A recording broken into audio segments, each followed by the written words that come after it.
He won the greatest competition in basketball history, and the league acted like it never happened. 40 years of silence. No trophy, no name in the record books. Only rumors about a man who could jump so high he could touch his chest to the rim and, as legend has it, snatch a dollar bill off the top of the backboard before his feet ever touched the floor again. That night, he walked onto the court without even a team jersey, because officially, he didn't belong to any club in the league, just a plain white tank top, and within minutes, a title that would be taken from him for decades. How can a player officially become the first champion and still remain invisible to history for almost 50 years? Who made the call to erase his name? And why did it take the NBA 40 years to finally acknowledge what thousands of people saw with their own eyes that day? This isn't just a story about dunks. It's 2 championships he won while still an unknown role player. It's the army that kept him out of Vietnam. It's a player traded again and again and again as the league seemed to forget who he really was. Stay until the end and you'll find out what happened the moment justice was finally served,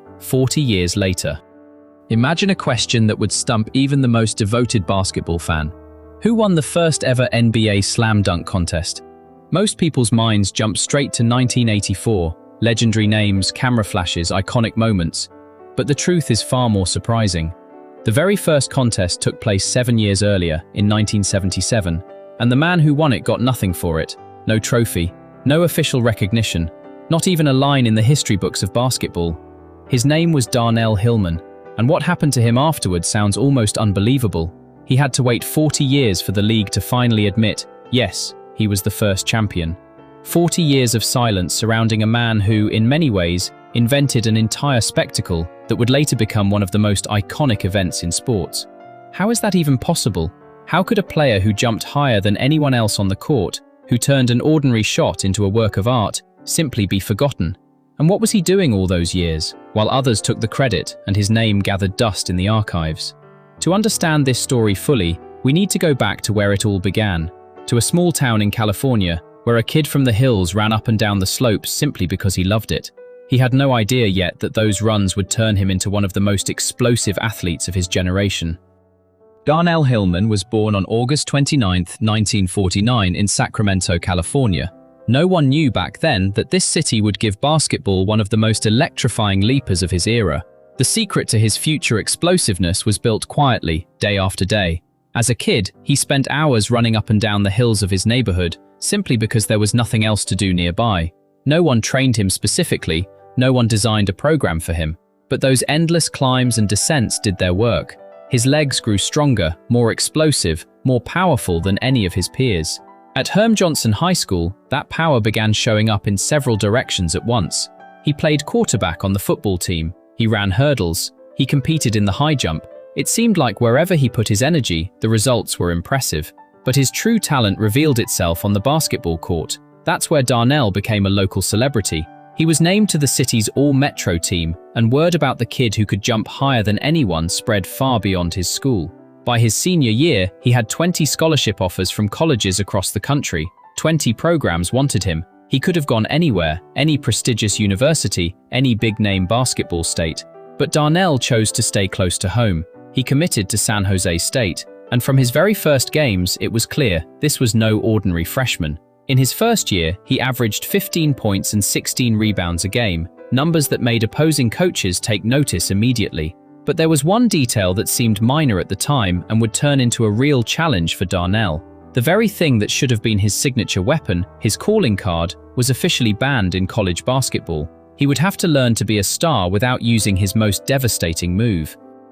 The dunk ban in college basketball wasn't random. The league feared that overpowering big men would turn the game into a one-sided show. But for a player with Darnell's physical gifts, it meant one thing. He had to reinvent himself. Instead of simply slamming the ball down, he had to leap and gently lay it into the basket, holding back all the power his body was capable of. Many players in his position would have gotten lost within those limits. Darnell didn't. In his sophomore year, playing alongside future NBA player Kobe Dietrich, he helped San Jose State build a formidable front line. The season started rough, 4 losses in a row right out of the gate, but then the team found its footing, beating Connecticut and Harvard, and went on an impressive 9-3 run through conference play. The final record for the season was 13 wins and 7 losses. The Spartans didn't make the tournament, but Darnell had an outstanding year, averaging 15 points and 14 rebounds on 52% shooting. That was enough to earn him a spot on the all-conference first team. And he did all of that with one hand tied behind his back, so to speak. His biggest weapon still had to stay hidden. But basketball wasn't the only place where his athleticism showed through. Darnell also competed in track and field, and it was there that he set a mark that still amazes people today. He cleared 7 feet in the high jump, a record that decades later still ranks in the top 10 in university history. It seemed like Darnell had at least 2 more years of college basketball ahead of him, a chance to keep growing and improving at San Jose State. But after his sophomore year, he made a decision that surprised many. He left college. The reason was far bigger than any basketball ambition. There was a war going on, and the choice he made next would shape not just his career, but possibly his life.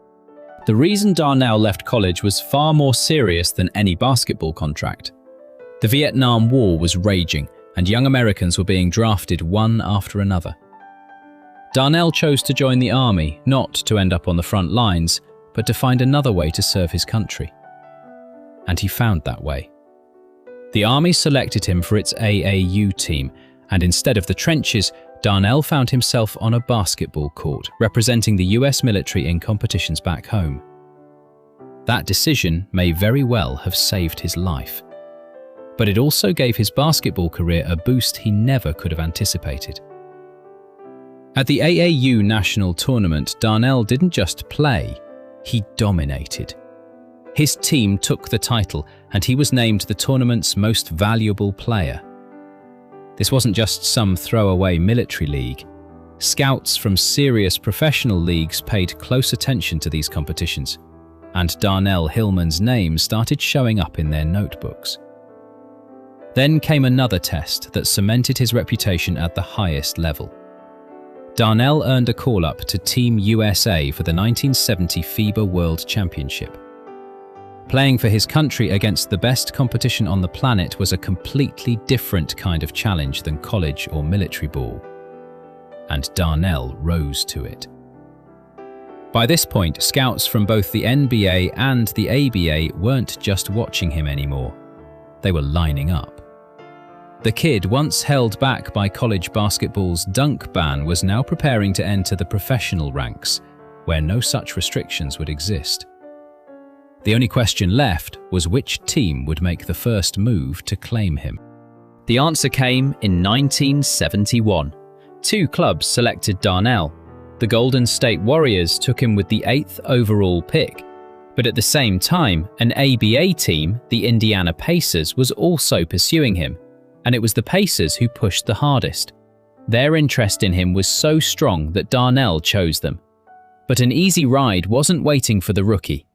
The Pacers already had a powerful front line. Mel Daniels and Bob Netalicki held down the starting spots. In that same draft, the team also picked up another dominant forward, George McGinnis. So there simply wasn't room for Darnell in the starting 5. He would begin his career the way many talented rookies do, on the bench. The coaching staff didn't rush him. They eased him in gradually, giving him small stretches of playing time to adjust to the speed and physicality of the professional game. But on November 30th, that patience paid off in a big way. In a game against Memphis, Darnell put up 23 points and 14 rebounds, shooting 8 of 12 from the field. It was the moment everyone realized this wasn't just an athletic bench player, this was a player with real potential. And it kept building. On February 9th against the Floridians, he posted 18 points, 12 rebounds, and 5 blocks in a single game. Then, on March 12th, something happened that would go down in franchise history. A triple-double of 10 points, 18 rebounds, and 10 blocks. That block total would stand as a franchise record for more than 30 years. Over his rookie season, Darnell logged 13 double-doubles, averaging 7 points and 6.5 rebounds a game. Modest numbers on paper, but the explosive potential behind them was impossible to ignore. The team finished 47-37 and made the ABA playoffs, and Darnell, the rookie who started the year buried on the bench, was about to get his first taste of a real championship run. The Pacers faced the Rockets in the division semi-finals. Darnell saw limited minutes, but the team pulled through and won the series in 7 games. Next came the division finals against Utah, and here Darnell showed a lot more confidence. 3 double-doubles and 60% shooting from the field helped the team win another 7-game series. That sent the Pacers to the ABA finals, where they faced the New York Nets. Darnell played his role, not the leading one, but an important one. The team won it in 6 games, and Darnell, who just a year earlier had been sitting at the end of the bench, earned his first championship ring. That summer brought some changes. Netolicky was traded to the Cougars, opening the door for Darnell to move into the starting lineup. 1972 became a year of steady growth for him. With every game, he got more minutes, and he answered that trust with results. On November 25th against San Diego, he posted 18 points, 24 rebounds, and 4 assists. But what surprised scouts even more was his defense. On January 20th against Virginia, he recorded 7 points, 10 rebounds, 2 assists, 5 steals, and 9 blocks, all in a single game. That kind of versatility was rare for a player known primarily for his leaping ability. Darnell kept proving he was more than just an athlete. In 6 games that season, he handed out 5 or more assists. By season's end, he ranked in the league's top 20 in rebounding and top 10 in blocks. The team finished the regular season 51-23, largely thanks to a dominant year from McGinnis. Darnell's personal averages came out to 9.5 points, 9 rebounds, 1.5 assists, and 1.5 blocks per game. In the semi-finals, the team met the Rockets again and advanced again, this time in 5 games. Next up were the Stars. Darnell put up 13 points, 19 rebounds, and 6 assists in Game 5, and added 8 points, 13 rebounds, 3 assists, 2 steals, and 3 blocks in the series-clinching Game 6. The Pacers reached the finals again, for the 2nd year in a row. This time their opponent was Kentucky. Darnell recorded 17 points and 18 rebounds in Game 4, and added 13 rebounds in the decisive Game 7. And there it was, the moment of triumph. The Pacers won their 2nd straight championship. It might seem like there was nowhere left to grow after 2 titles in 2 years, but the season ahead would reveal a completely different side of Darnell's game, the side that would turn him into a true star of the court, even if the box score didn't always show it. The Pacers entered 1973 with their sights set on a 3rd straight title. Darnell kept progressing, and his game only got sharper. On October 26th against Memphis, he posted 20 points, 15 rebounds, 2 steals, and 5 blocks. On November 4th, he came within reach of an incredible 5-category stat line: 18 points, 11 rebounds, 4 assists, 4 steals, and 7 blocks in 1 game. Over the course of the season, he racked up 19 double-doubles and blocked 5 or more shots in 6 different games. By the numbers, he ranked in the league's top 20 in rebounds, 4th in blocks, 11th in field goal percentage, and 7th in defensive rating. His averages sat at 9 points, 8 rebounds, an assist, a steal, and 2 blocks per game. McGinnis and Daniels both had all-star caliber seasons, and the team finished the regular season 46-38, drawing the San Antonio Spurs in the semi-finals. Darnell recorded a double-double with 3 assists and 4 blocks in Game 2, and the Pacers advanced in 7 games. He kept up similar production in the next round against Utah, posting 14 points and 16 rebounds in Game 6. But this time, Utah proved too strong, winning the series in 7 games and ending the Pacers' bid for a 3rd straight championship. That summer, Mel Daniels left the team, opening the door for Darnell to move into the starting center role. The season that followed turned into the best of his career. In just the 2nd game of the year, he posted 17 points, 13 rebounds, and 5 blocks. On November 29th, he had his first ever 30-point game, and on March 5th, he set his season high, 33 points and 11 rebounds in a single game. By the end of the year, he had 37 double-doubles to his name. League rankings placed him 14th in rebounding, 9th in blocks, and 13th in field goal percentage.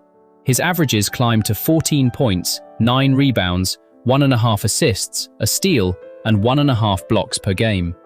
George McGinnis had an MVP-caliber season that year, and rookie Billy Knight immediately proved himself a reliable contributor. The team finished the regular season 45-39 and faced the Spurs in the division finals. Darnell played solid minutes off the bench, and the team won in 5 games. He played even better in the division finals against Denver, 15 points, 14 rebounds, 3 steals and 7 blocks in Game 2, followed by the absolute peak of his career off the bench, 34 points and 3 blocks in Game 4.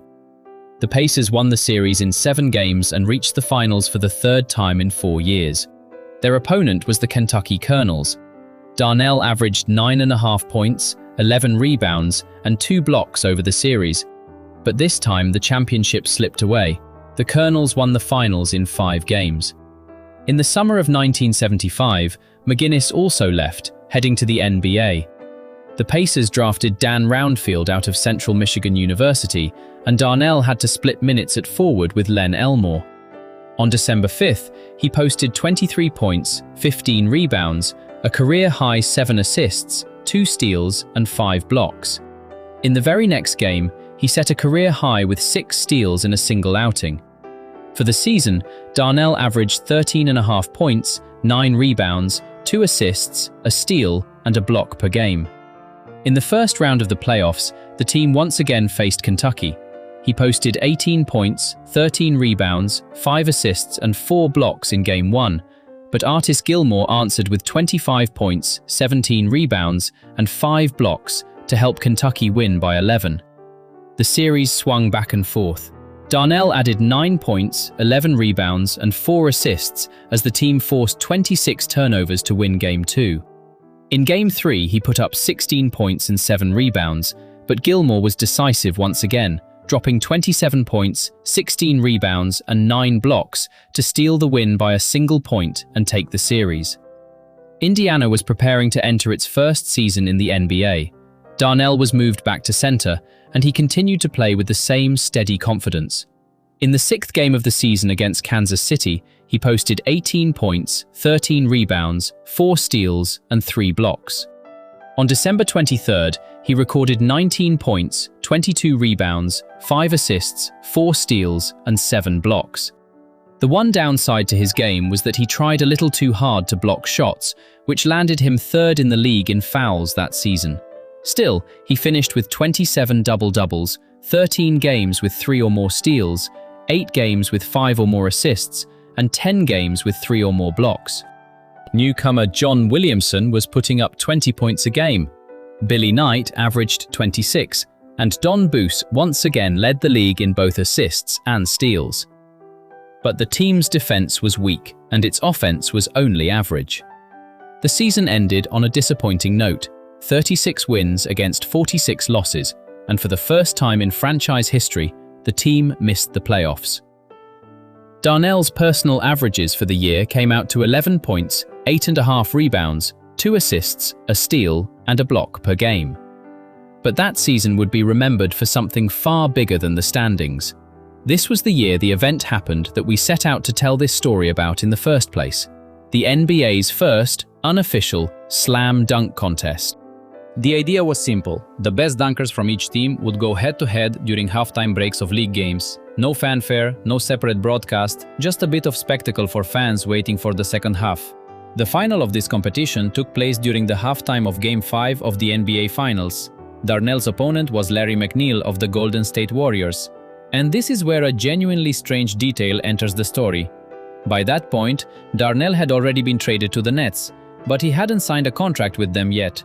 Technically, he wasn't on any team's roster in the league, so he stepped onto the court not in any team's uniform, but in a plain white tank top. He won that final, and after the win, still without an official team, he put on a t-shirt from a local liquor store called The Bottle Shop, simply because that was the only thing he had on hand. Stories about his vertical leap became the stuff of legend in those years. Darnell himself claimed he could jump high enough to touch his chest to the rim and kick the bottom of the backboard. And according to a few eyewitnesses, he could supposedly grab a dollar bill off the top of the backboard and tuck it into his pocket before his feet ever touched the floor again. Technically, Darnell Hillman had become the NBA's first ever slam dunk champion, but he didn't receive any official trophy for it at the time. What's more, the league didn't recognize the contest as official for 40 years. It wouldn't be until 2017 that the NBA would finally correct that historical oversight. But before that could happen, Darnell still had a long road ahead of him, a road filled with trades from team to team, in search of a place he could truly call his own. The Nets, where he eventually landed, were a young team led by 21-year-old Bernard King and 27-year-old Kevin Porter. Darnell came off the bench behind George Johnson, but even there he found moments to make his mark. On November 11th against Chicago, he posted 28 points, 16 rebounds, 6 assists and 6 blocks. On December 3rd against Kansas City, he added 27 points, 15 rebounds, 2 steals and 2 blocks. But he didn't stay in one place for long. Later that same season, he was traded again, this time to the Nuggets, for a second-round draft pick. There, he became the backup to Bobby Jones. A few standout performances still came his way.